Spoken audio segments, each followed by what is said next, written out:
in a thrilling battle. If you call soccer thrilling, I am not a soccer fan, so I do not call soccer thrilling. But for those of you who are soccer fans, the United States lost to the Netherlands in a thrilling battle, 3-1, and they're out of it for this one. Oh, I'm echoing. You're echoing? Okay, there, stop. Oh. I did that time there. I thought maybe you hit something. Nope, we are. Echo, but it's stopped now. I'm not hearing it. Okay. But United States, because if you're a host, you automatically get into the World Cup tournament. And I think in 20... What was that? We're on. We got the stream going. Sorry about that. I didn't realize it was that loud. If you're just joining us on Twitter, Facebook, what's the other one, and YouTube? Mixcloud.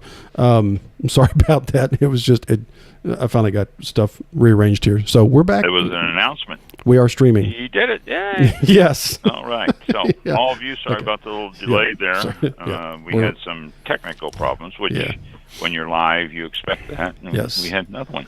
There we go. But back to you. World Cup, we are hosting the World Cup in 24, 25, 26, something like that. I don't know how often they hold it. It's an odd thing here. I mean, it's not like every 4 years or every 3 or anything. It's just odd how they do the World Cup. But the United States is hosting it, and when they do that, they get an automatic bid into it, so they get to play again. And all those who are in the know say the United States is really improving in soccer. So, hey, good for them. I'm not a soccer fan. I did read something that was hilarious. It said, I'm not a soccer fan. If I want to watch a bunch of men running around a field and not scoring, I'll just watch the Denver Broncos. And I thought that was really fun. But I suppose you can substitute. Yeah, really. Substitute any of your teams in there. But it's we got some surprises in it and all that. I don't know. I think Brazil and Argentina are still in it. There are strong ones that always tend to do well. And then I don't know who else. I don't pay much attention to the World Cup. In fact, I haven't watched any of it except highlights just when somebody scores. So, okay.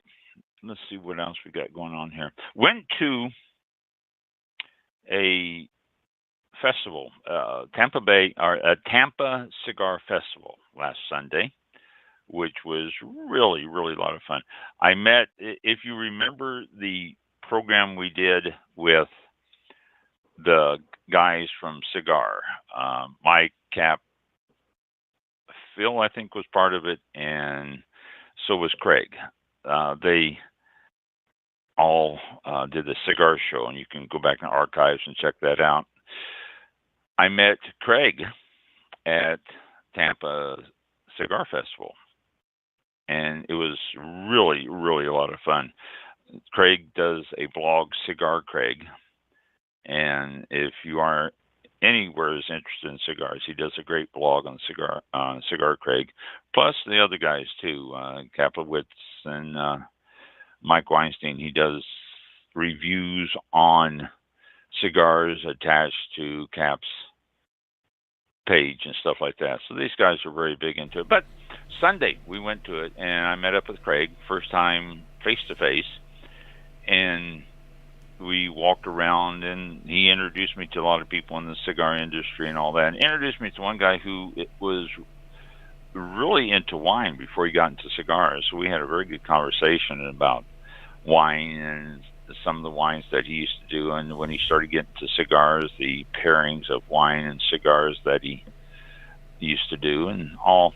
And now he just basically cigars. He's not as much into wine, but he was California and a lot of Napa and Sonoma. He said that he does recommend if anybody's going to California to avoid Napa because it became so. What was his word? I can't think of his word, which described it quite well. oh man, I'll think of it. But he said the Napas came to the point where it's expensive. It's a tourist area, and the wineries are nice, but it gets so crowded. And if you're going there, don't even attempt to try it on the weekends. Try to keep it in the middle of the week. And some of the wineries aren't open on Monday, Tuesday, or Wednesday, and so you got to be sure you know what days you're going to be showing up, and the cost. The tastings now are not free in Napa. Everybody charges, and it could be anywhere from $20 up to 150, and even more. Some wineries have what they call flights. You can get yourself certain tastings, say like 3 whites in a flight or 3 reds, or however they do it. I don't know. It's but you need reservations most of the time. If you can, call ahead and make reservations, it's best. Or you can drive through Napa and look at all the wineries and look at all the vineyards, and then cross over the mountain to Sonoma. And that's really a good way to do it too. Visit the wineries in Sonoma. Or if you really feel like riding up, and it is a beautiful trip on up to Mendocino County, and watch, check out the wineries there and see what all they have to offer. And you're starting to get in the redwood country and see some of the big trees and stuff. So I'm not promoting California particularly, but Napa is Napa. So if you ever get an opportunity, do visit it at least once in your life. I've always tell people, you have to visit Napa at least once. It doesn't mean that you have to stay there or anything, but at least you can say, I've been to Napa. And people used to come in the winery and go, I've been to Napa. And I said, good for you. I said, have you ever been to Sonoma? No. Have you ever been to Paso Robles? No. Have you ever been to Livermore? No. But I've been to Napa. Oh, okay, good. Wow. It's just like Disney World. You got to go to Disney World at least once. But once you've been there, you've been. And so it's not yeah. something you go to. Where was the cigar festival held? Was that in Ybor or someplace else? Ybor. Okay, yeah. good. Yeah, it was in Ybor. Wow. Yeah, they blocked off a couple, 3 blocks there, and I know there's a right bunch next to the trolley. Yeah, that's station. 7th Street or 7th Avenue. It's that main drag where you can just go basically bar to club or whatever. It's an amazing place. And they did it 2 blocks. Let's see, 2 blocks. Well, was it 8th Street they blocked off, or there's 8th, 7th. 7th Street where they do all the stuff. Yeah, that's where the parade is too, Gasparilla and all that. Stuff. So. 9th Street, I think, is what they blocked off completely. Is that everything?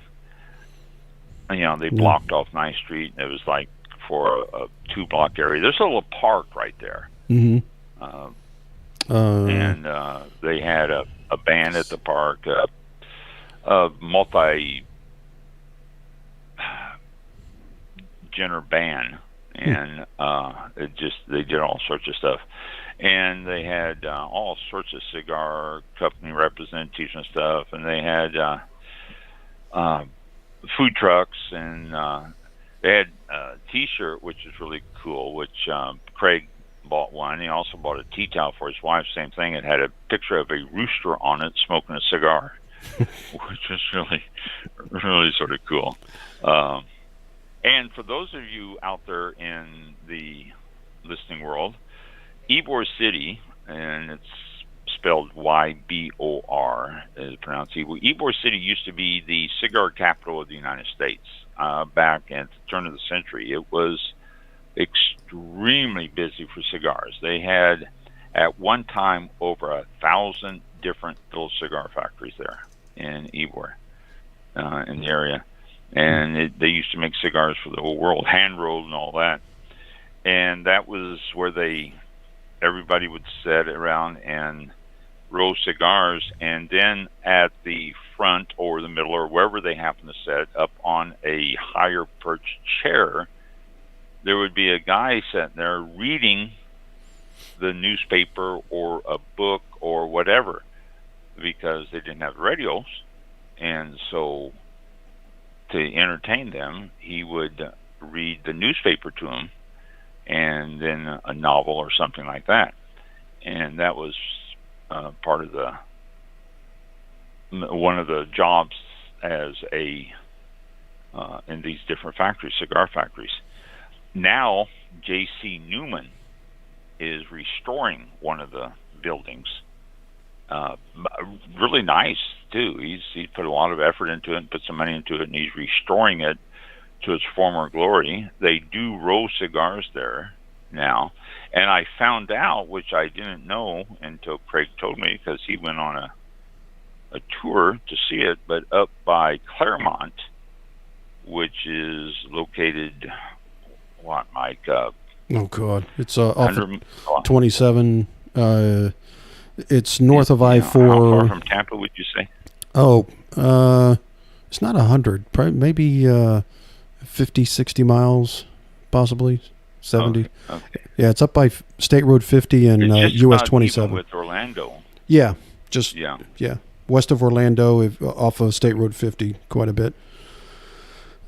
Yeah, and between the I-75 and Orlando, just about in the middle there. Mm-hmm. But there's a 10-acre tobacco growing farm there, and I never knew that there was tobacco being grown in Florida. Yeah, and so they have.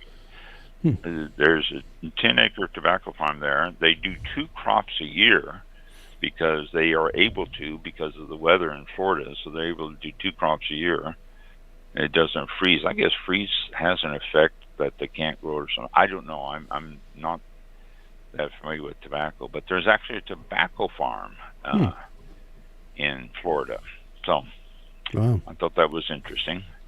And they said that they have trouble getting labor because picking and doing it is intense. It's hard work, and it's also somewhat of a skill to pick the right leaves at the right time and all that. So, but interesting. The whole thing was an interesting day. Really was a lot of fun. I thank Craig even again, because I realized that if I went there by myself, and I didn't meet up with Craig, if I'd went there by myself, I would have just wandered around, looked at the different cigars and different booths, and it's kind of like visiting a winery or visiting a vineyard, and just, oh wow, this is good. Oh, okay, this is interesting. You're browsing, but when you have someone guide you through it, like he did, I mean, that's like a personal tour guide or somebody who has that kind of knowledge. That's incredible. What a great, that was fantastic. Yeah, makes it totally different. And he introduced me to a whole bunch of people in the cigar industry. That's amazing. And he said, "This is Ron. He's part of our group, and he also has himself a wine show on Thursday evening." So he, everybody introduced. He always said something about the wine show. Yeah. So it was fantastic. Like you say, it was really special since he was there to. Always show me around to stuff and all meet that. up with the locals. When you're visiting a place, if you can meet up with a local who knows the places and the history, and you learn something totally different than going and just being a sidewalk tourist or something. I don't know how well else to say it. Yeah, totally different. But we understand what you mean by that. Yeah.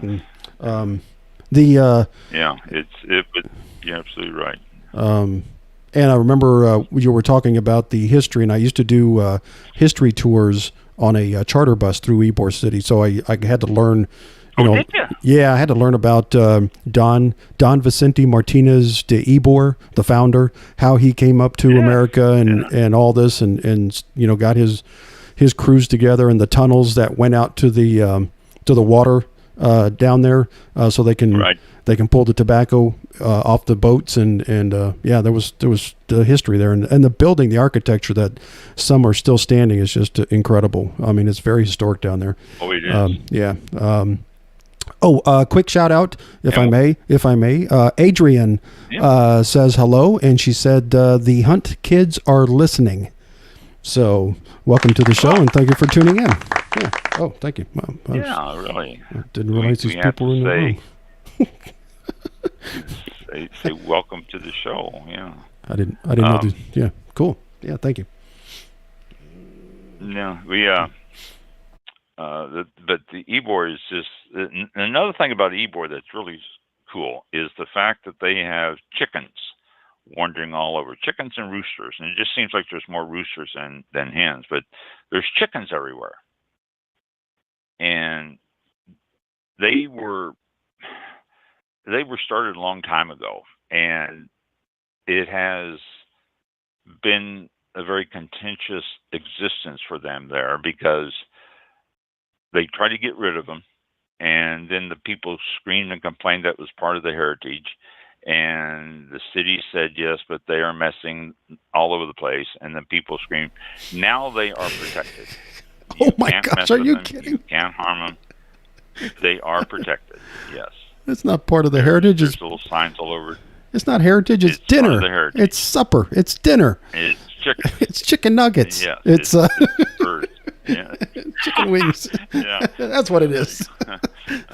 Last year there were 200. This year there's 180 after last year. Yeah, their numbers are dwindling. Protect them. Don't do anything. That's our dinner. Yeah. Yeah, I know what they're saying. And they are protected now. You can't harm them. You can't mess with them. And they are everywhere now down there. I never realized. The cigar. Yeah, the cigar show. We're walking around and there's chickens right amongst all the people. I mean, they're all wandering around there and everything, and they're right there among the people and all that. And in fact, Craig thought it was really funny. He turned around, and here on top of a tent, there was a chicken sitting on top of a tent. And he took a picture of it. He must have taken like 20 pictures of chickens and roosters. There seems to be more roosters than hens, but yeah, it's they're protected now. You can't do anything to them. Yeah. So beware. Yeah. But they're all over the place. I guess if the hunt kids are listening, I can put a shout out to them. Holly and Tyler and Charlotte, thank you for listening. And see, I didn't know these people. I don't know where those people are. They're not in my room. They are located north of Atlanta. Oh, I was talking about the audience, but really? Wow. No, the audience. Yeah, they're north of Atlanta, in a little town called Dacula. Oh, I know Dacula. Yeah. Okay. You know Dacula? Yeah, I've been to Dacula. I've been to Woodstock. I've been to Royston. That's northeast. Royston, Livonia. Yeah, I've been all over that. Yeah, because the first time I went up there, I was with somebody. Why are you so familiar with that? Because, well, first off, I used to live in Athens. I lived in some little podunk town close to that. Yeah, I've been up there, and I used to go to Georgia all the time, and that part of it. So Blue Ridge, Georgia. I went skiing there. Their imitation snow. Well, actually, it was real snow. It was in Blue Ridge, Georgia. Rented a cabin and went snow skiing, actual snow. It was you never think, but it was a great time. Yeah. I know. Kennesaw, Woodstock. Oh wow, what else is there? Kennesaw. Yeah, that's familiar. Yeah, Kennesaw. Yeah, there's all kinds of places out there. Yeah, small world. All over. Yeah. Welcome to the show. Really. Yeah. All right, cool. Oh, my engineer just brought me in a wine for this evening. It is Noble Vines Collection. Yes, pop the cork on this. It is. Let me read you the label here. It says the legacy of the world's noblest vines is written in numbers. These numbers identify superior wine stocks that produce exceptional wines. And this is a 337, whatever that means. California Cabernet Sauvignon, 2017 vintage. And the back of it says 337 Cabernet Sauvignon, Noble Vines. Behind these red numbers is a noble legacy. Cabernet Sauvignon 337 vine stock originated at the great chateaux of Bordeaux, France. Esteemed by nobility for centuries, Certain superior vine stocks have proved their exceptional quality over time. Noble Vines takes the best of these vine stocks, identified today by number, and cultivates them in California. With its rich, full bodied cherry and blackberry notes and suave tannins. Suave tannins? I never considered tannins to be suave, but I suppose. Noble Vines Cabernet Sauvignon 337 displays the traits that have earned this stock its noble reputation. Pair with ribeye steak, roast, chops, or sliders. Noblevines.com, Noblevines.com, noblevines.com. And it has a little sticker on here, and this is why I bought it. It is sustainably grown. So that is, what does that say? Family sustainably.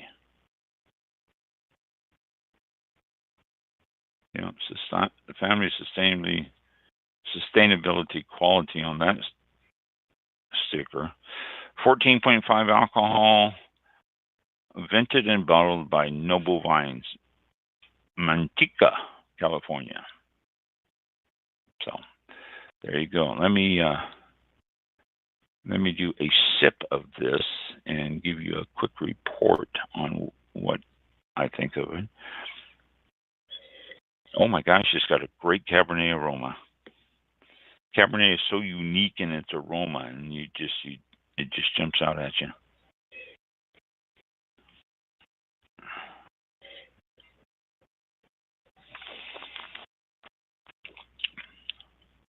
A bit lighter than I expected.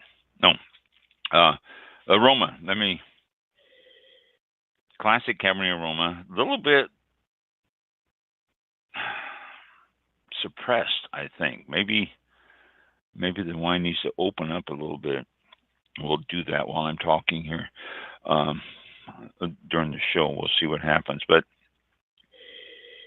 I'm getting a little bit of raspberry in this. Not a lot. Some blueberry.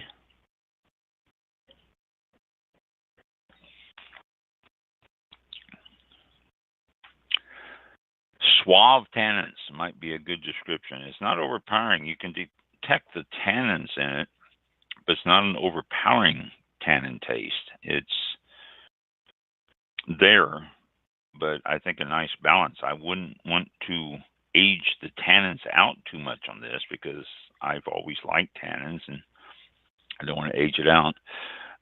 For those of you who are into the legs in the wine, it doesn't have a whole lot of legs for some reason. At 14.5% alcohol, you would think that it would have a little bit more. Not a lot of tannin in it either, so that's not.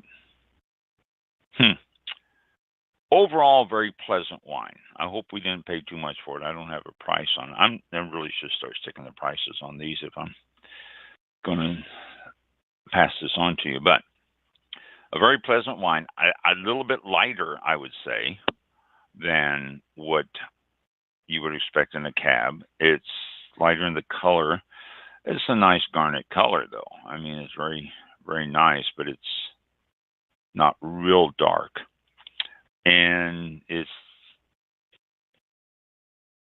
aroma, which I like. I mean, the little blackberry, blueberry, raspberry that you get in the nose is a plus, but just the basic Cabernet aroma is always exciting to me.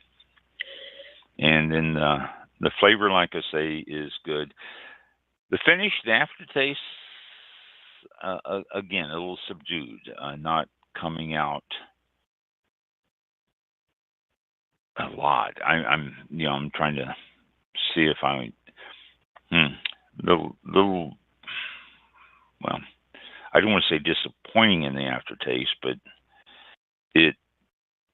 I would hope that it would be a little bit stronger in the aftertaste, and it's not. So, but a very pleasant wine. Noble Vines Collection, 337 Cabernet. And so I will continue to enjoy this during the show. I also will let it sit here for a little bit, let it air out a little bit more. We didn't put a aerator on the pour spout. A lot of times my engineer does, and but she didn't do it this time, which tends to add a little bit of air to it, open it up a little bit more. So there we go. Okay, so we've talked about all sorts of stuff here for the first half hour and nothing about wine. Cork Hounds. Cork Hounds is a nationwide search engine that helps dog owners find dog friendly vineyards, wineries, meaderies, and breweries. So if you are a dog owner and you're listening to the show, so you must be a wine person, go to corkhounds.com, www.corkhounds.com, corkhounds.com, and you can find where there is dog-friendly wineries, meaderies, breweries, and vineyards. And we were always pet friendly at Florida State's Winery. In fact, I lost a customer because we were pet friendly. I had a lady in there one day, and she was tasting, and that was her second or third trip. And a person came in, poked their head in the door, and said, "You pet friendly?" And I said, "Yes, we are, as long as they're leashed." And so they said, "Good." And they brought their dog in. And the dog just sat on the floor right next to him. He didn't bark. He didn't do anything. He was a good dog, a good boy. And she bought her stuff and emailed me and said, since you allowing pets in the winery, I will never come back. And I wrote her back and apologized and said, "We've always allowed pets in there." And I said, "I really am sorry that you have that attitude." I don't think I wrote attitude, though, because I didn't want to do anything to upset people. But go to Cork Hound and Hounds with an S, and see if the one you're going to visit is pet friendly, and you can take your dog to it, or even ask if they're pet friendly for anything else. We've had some strange animals that people brought into the winery. We had a lady that brought in a skunk. In fact, the skunks are pretty cool because whenever we did our festivals, there was always the Pasco County Skunk Rescue always showed up to the animal fundraiser that we did once a year. They always came out. But really cool little animals. Some states do not allow you to own skunks. Florida is one of them that lets you own a skunk. But a lot of states don't. It's against the law. And I don't remember how the law is broken down now. I'm trying to remember something that I used to do, over 7 years ago. But the law states you can own one type of skunk, but you can't own another type. There's three different types of skunk. They're all not the same. So it's just like turkeys. There's different types of turkeys, wild turkeys. Same thing with skunks. So lady came in with a skunk. A couple of people came in with snakes. And these aren't during festivals or anything, but these, people come in with snakes, and people would come in with their teacup dogs, quite a bit actually, because it was really popular back when the winery was open. They still are, but doesn't seem as much. But we were always pet friendly. One lady did come in one day with a dog, and I walked past them about 3 feet from them, and this dog went ballistic, snapped at me and barked and growled and all that. I went, "Oh my God," it scared me. It really scared me. And I jumped back, and I said, "Geez," I said, "What's wrong?" And she goes, "Oh, it always acts this way. I just wanted to see how it would act out in public. I said, well, obviously not well. Would you please, take it back to your car or something? I don't want you to, don't want to bite somebody. But she brought this dog in that she knew was not friendly, basically, and wanted to see how it would act. Well, geez. So, corehounds.com. Check it out if you want to follow up on that. I haven't talked at all about the not festivals, the grape holidays that have been going on this month. December the 1st was Maranthithig, Maranthitical Day, which is a grape. It's a Greek grape. That was a designated day on the 1st, which it's a good thing I didn't tell you because we don't know how to pronounce it anyway. But this last Sunday was Cabernet Franc Day. And there are actually festivals around the country for Cabernet Franc Day. So we missed it. Sorry about that. But coming up on Saturday, the 10th, is World Azu Day. That is from the Tokay region. And it's a sweet wine. So you go to your local wine shop and pick up a bottle of Azu or Tokay and celebrate it this coming Saturday. And in case I happen to forget it over the next couple of weeks, we have on the 20th Sangria Day. And so you've got all sorts of different ways to make sangria. I had a person tell me that they were in Spain. I can't remember the name of the town, but it's supposed to be the original town where sangria was made. And they said that you'd go down the street and you'd see a bar and there'd be a sign hanging outside, the original sangria. And you'd go 2 doors down, there'd be another bar and there'd be another sign, the original sangria. And they said you'd walk all over town and you'd see these signs sticking out, every bar, the original sangria. So, and they said that they tried, 4 or 5 of them and they all tasted different. So, what is original, what isn't, who knows? I don't know. But Sangria Day coming up on the 20th is Saturday. World Azu. That's ASZU, Azu Day, or Tokay. And today's the 8th, which is National Brownie Day. So have yourself a Cabernet Sauvignon with a nice chocolatey brownie, and it's a great combination. National Lager Day is coming up Saturday, so if you want to put down the beer and have yourself a lager, then you can do that Saturday. Gingerbread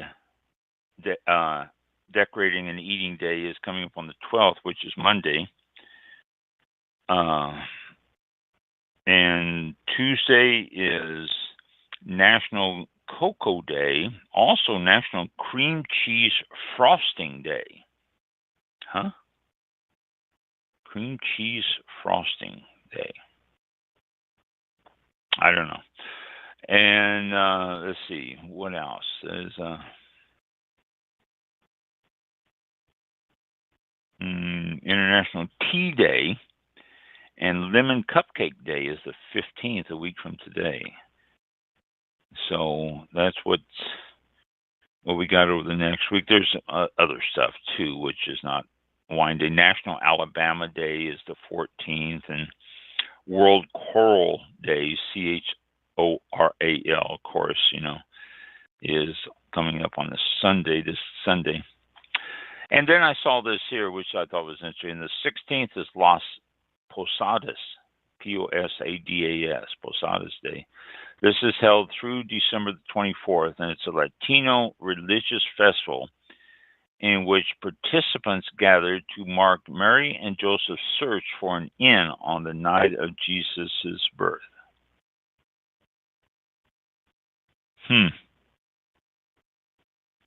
They gathered to mark the looking for an inn. Starts on the 16th, lasts for a week. Wow. And then the 18th, Hanukkah begins for all my Jewish friends out there. So that's what's coming up on the next week on that stuff. And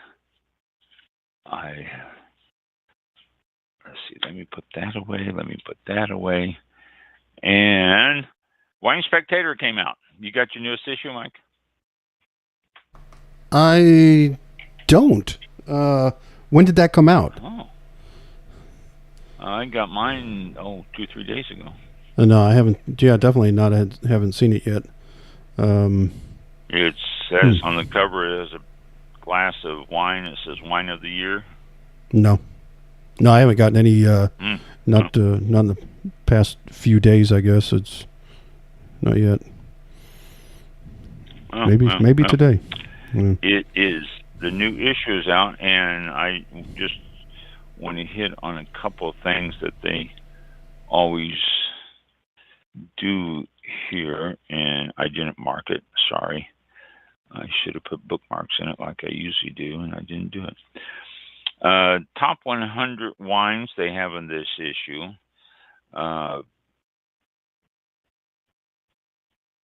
It's obviously Wine Spectator's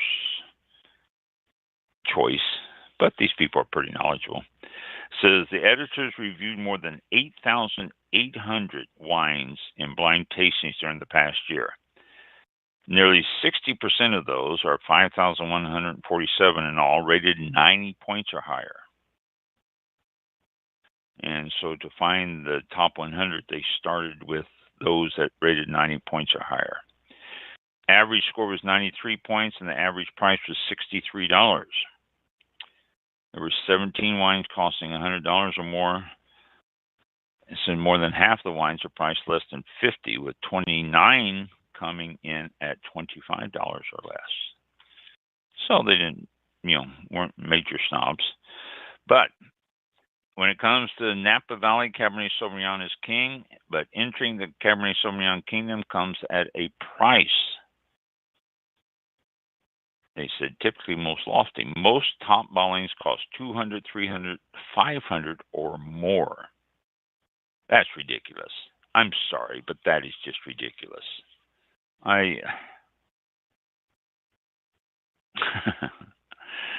get on a soapbox and start decrying the dumbness of that. $500 for one bottle of Cabernet.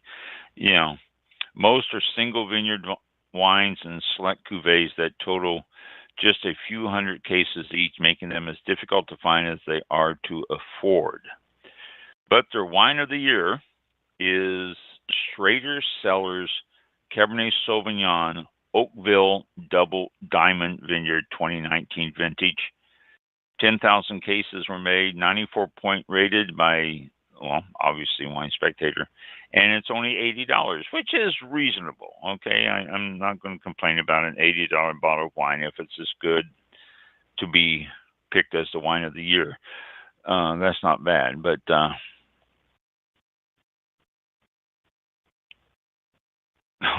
but still, they get a little bit ridiculous. It comes Schrader Cellars, one of those wineries whose top bottling checks in at $475. Come on. Give me the justification to charge $475 besides the fact if you only make, 1,000 cases and it's really good and it's just a scarcity of it and all that. But, $475 for a bottle of wine, that to me, all right, I won't go squawking anymore because you know how I feel.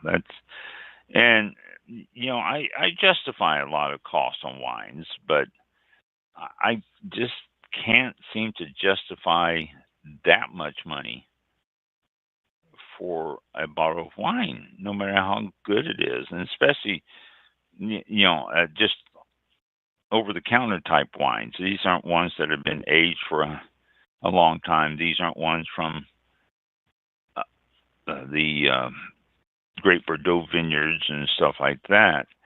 These are Napa Valley wines, and it's just well. Again, I will get over my soapbox on this and just pass by. They also have a big article in here on bubblies, domestic sparkling wines. They raised the bar on what's being done in California on domestic sparkling wines, and they got some articles here talking about it. And they also are talking about the Big Smoke Whiskey Fest. This is being held at the Seminole Hard Rock Hotel and Casino in Hollywood, Florida, right here in the home state. The Big Smoke meets Whiskey Fest. It's incredible cigars and whiskeys. To enjoy a wide variety of whiskeys, collect 20 plus premium cigars. Learn more about these exceptional cigars and whiskeys from the cigar makers, whiskey distillers, and other experts who will be in attendance. So there you are. If anybody's in Florida or wants to make a trip to Florida to visit this, I highly recommend it. And I highly recommend it because if these people are there, they're probably rolling cigars, which is really interesting to watch. It takes years of experience. I saw him roll some cigars at the festival Sunday, and I've seen him before. We've had who was it? Arturo Fuentes out at the winery rolling cigars for us a number of years ago, and it was fun to sit there and just watch him roll these things up and all that. But a festival like this, whiskey and cigars, sounds like a wonderful thing. Don't be dipping the end of your cigar, your smoking end of the cigar, into the whiskey. That is not cool. But the Whiskey and Cigar Festival in Hollywood, Florida on March the 4th. On Army Day, March 4th. And let's see what else but interesting issue of Wine Spectator. You should be getting it soon, Mike, if you haven't already. Yeah, it could be. Yeah. Could be in the mailbox. I just haven't checked it today, but yeah, haven't seen it yet though. Yeah. Yeah, but wine of the year though is Cabernet Sauvignon, $80. It's good for Wine Spectator to do that, I think, instead of picking one that's obscenely priced, and some of them are obscenely priced. Okay, let me hop over here and pick up a few things I'm going to tell you real quickly here. Wrong one. All right, I was just looking at these. Let me just give you some highlights here. And California is putting a lot of money into wildfire mitigation and reforestation. And there is also a big movement to try to stop it. If they want my advice, which I guarantee you they do not, but if they want my advice, they need to go back to the controlled burns that they used to do many years ago. All over California, not just in the winery areas. Many years ago, they used to do controlled burns. They would go in and burn the underbrush and keep the underbrush burned down and all that, which is good. Fires are good for an area, but they would burn their underbrush, and it really, we never heard of the wildfires like we do now. But California's budget and California not having the money could not afford the controlled burns. So they cut back on areas that they could cut back on, and that was one of the areas they cut back on, the forestry division and the controlled burns. They are now, and they have been for the last 5 or 6 years, paying a severe price for their lack of controlled burns. So if you want my advice, go back to your controlled burns and get that stuff, get that undergrowth controlled and all that. That'll help a lot. But they're looking at having a goal of $2 million to help wildlife and reforestation in areas there. Younger generation, what do they want from wine? Well, they tend to be sweet, and you know that's what this article says here. It's they have done surveys and all that, and they constantly are doing surveys trying to find out what people want and how it breaks down all that. But the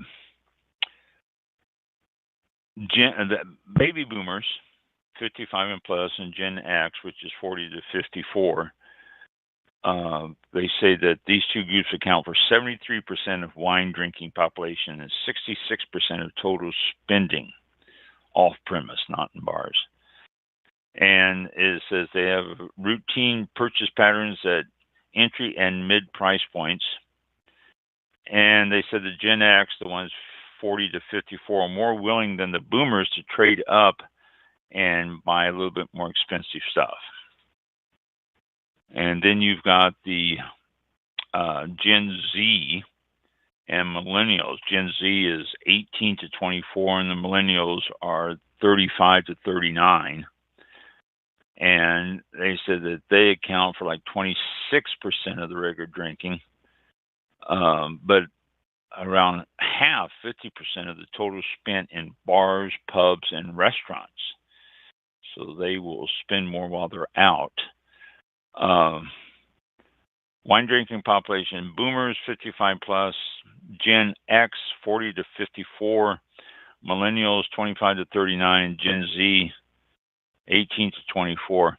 They missed a group, and well, no, they didn't. Everybody's there, but the boomers and Gen X still the ones bringing in the money for wineries and wines and stuff, and the millennials and Gen Z is tending to go sweeter style of wines, rosé, sparkling wines, and stuff like that. That seems to be the area. That might change, and actually more than likely it will change. I don't see someone staying with that always. They'll probably start going into the different wines and drier wines and trying different things. But the gateway wines are usually, people start drinking wines, the gateway wines are usually the cheaper ones, or the sweeter ones. So that's what happens. Let's see what else. Okay, this page I think is done. Let's go back to this one here.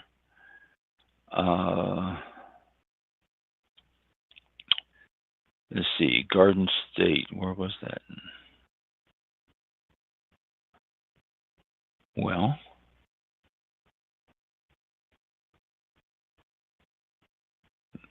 no, this isn't the one I want here. Well, what does this say? Freak frost hits Argentinian vineyards, and Mendoza area declares an emergency. They call it a black frost, and it says it damaged a lot of the Mendoza wine region because it was so heavy and the plants were out.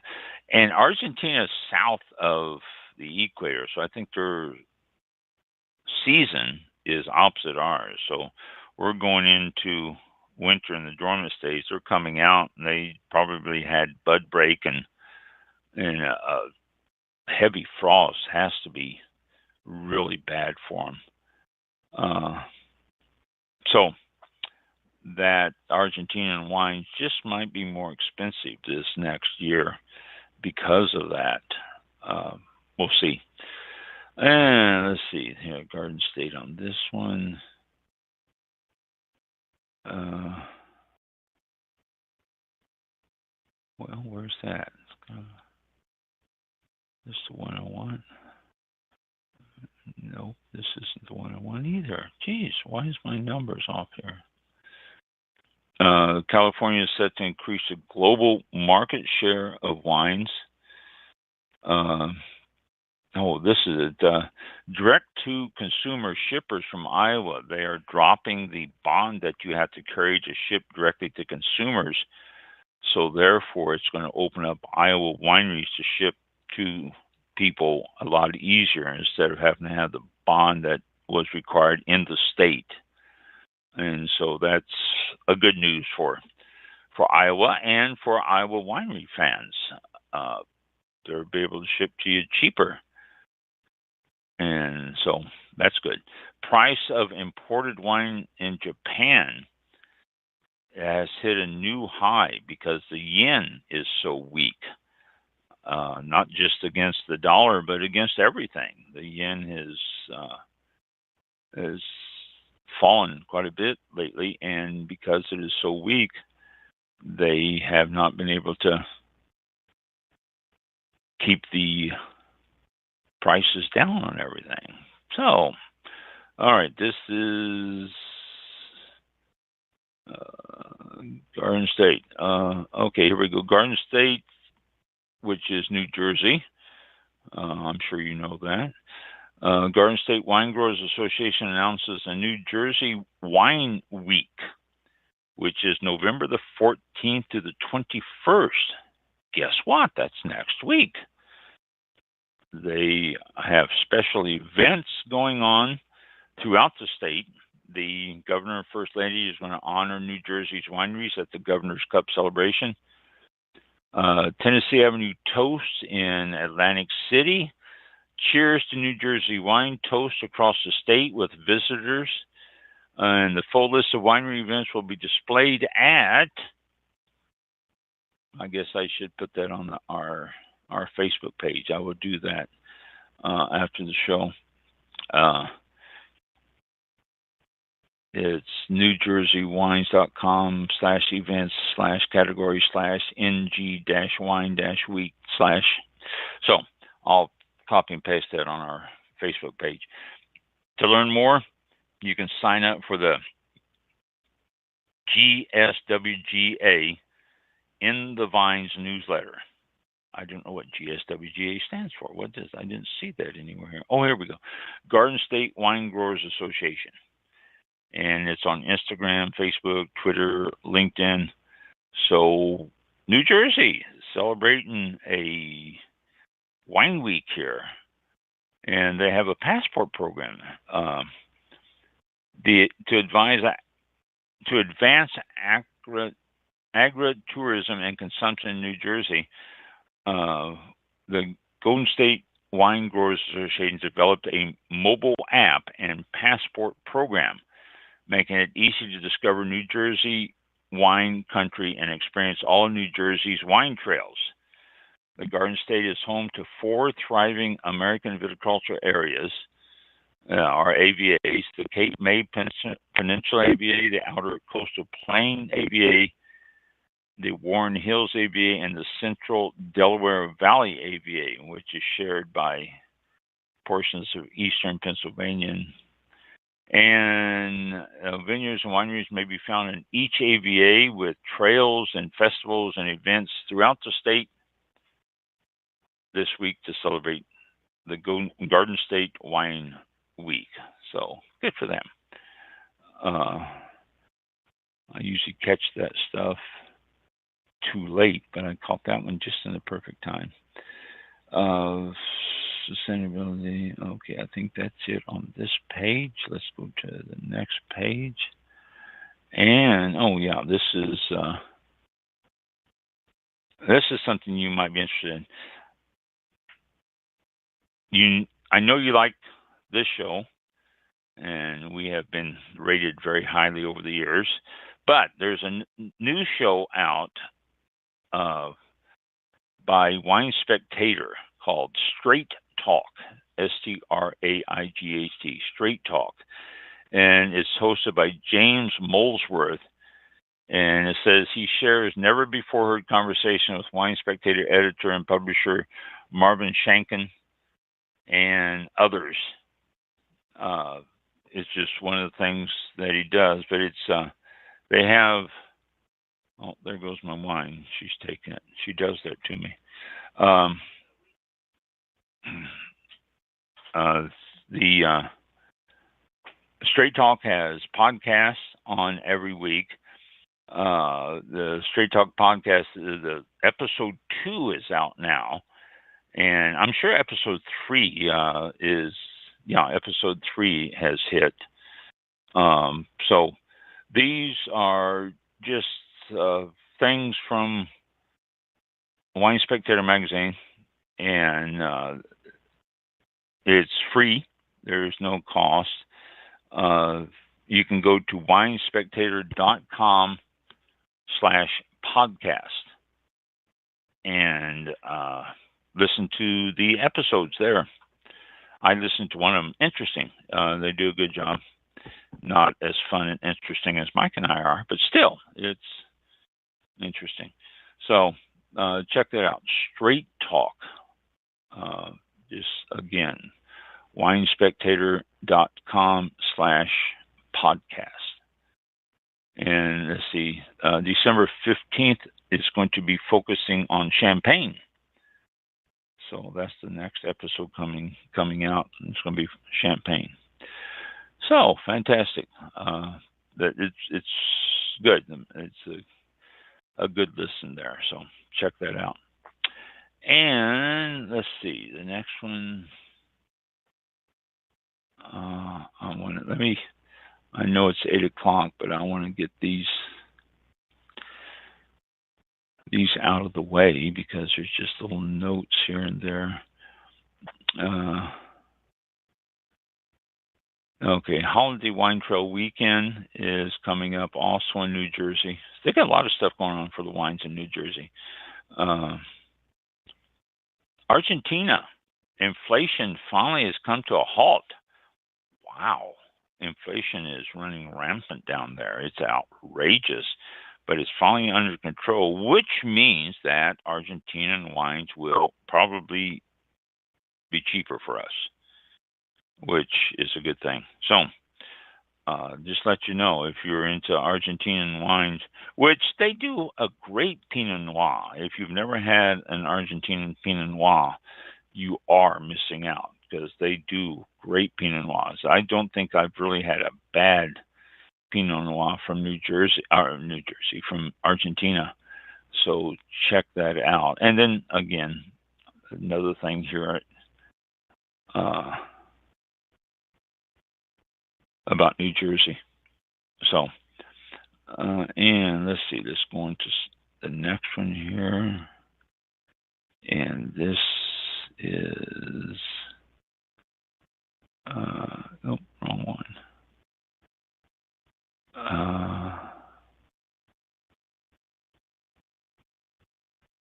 Colorado wine in grocery stores on the brink of becoming a law. California has not been able to have wine in their grocery stores, but Proposition 125, also known as wine in grocery stores, appears headed to victory. So, in fact, the ballots should have all been counted, and that probably should have passed. So, some of these things I'm catching here. Let's see what Napa stopped. What? Oh. No. Well, maybe that was down here a little bit more. Oh well, I lost that one. I can't find it. Okay, let's look at this next one here. And autonomous robots are helping modernize grape in the vineyards and picking and everything. You may see robots running around vineyards if you go visit some of these wineries, Napa, Sonoma, and stuff like that. It's they're trying it more and more, and it's starting to work because it's saving them labor costs, major labor costs. They won't replace the workers, but at least it's something to help them harvest and pick and all that. So they're giving it a try and seeing what they can come up with by using robots in the vineyards. Okay. Okay, this is done. And let's go to this one. And flooding in southeast Australia could hit the wine production down there. They've been having a lot of flood damage and all that, and it could affect the yield of the vineyards, which in turn could cause higher prices for Australian wines from that region. And that's why I pass this on to you. If you're a fan of certain areas and stuff like that, then it gives you a chance to look forward to the cost and all that on there. Okay. New Jersey. I think I might have clicked off that link that I was going to put on here. And, well, I don't want that. I might have clicked off that link of the New Jersey wine. I think I did. I can't find it. Oh, well, sorry. Let's see, younger generation. As far as that on this. I don't know if that's flooding is done. And let's do one more here. And I think be finished when enthusiasts turn time.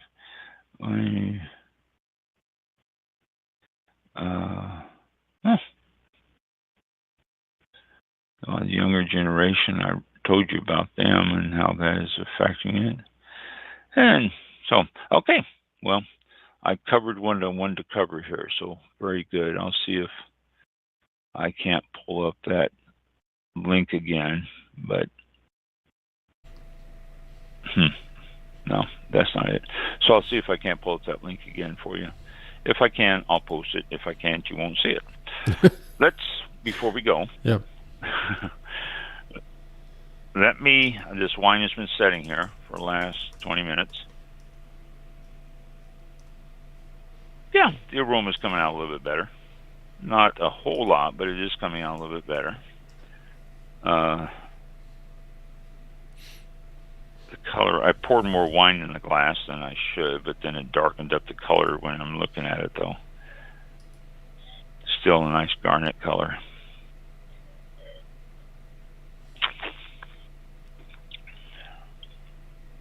Oh, very good.